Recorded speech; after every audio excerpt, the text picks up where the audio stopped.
Emblem leta kulture z informacijami dogodkov, s katerimi se bo Maribor prihodnje leto ponašal, je v središču centra postavljenega na trg Leona Štuklja.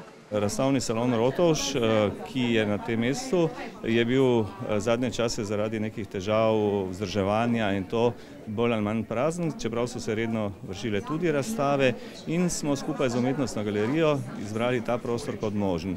Je pa tudi to v kontekstu preurejenega trga Leona Štuklja, ki ga v Mariboru imenujemo dnevna soba mesta, in jaz sem povedal, da lahko to infotočko imenujemo pod vhodno avlo v Evropsko prestolnico kulture. Začasni montažni objekt je delo Gregorja in Bogdana Reichenberga ter Saše Reka, zmagovalcev med konkurenti iz Maribora in partnerskih mest.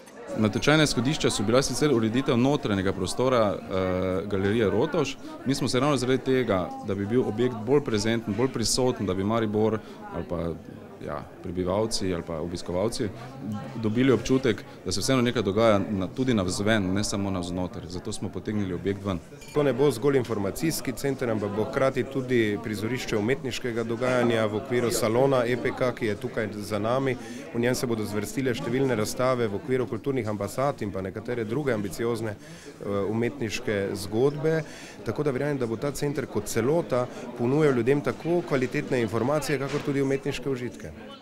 Klicni center, vstopnice in promocijski izdelki, med njimi tudi serija unikatnih izdelanih, pravzaprav predelanih predmetov, opozarjajo na čas, ko bo mesto na kulturnem polju doseglo svoj zenit, kot uvod v leto kreacij in umetniških realizacij.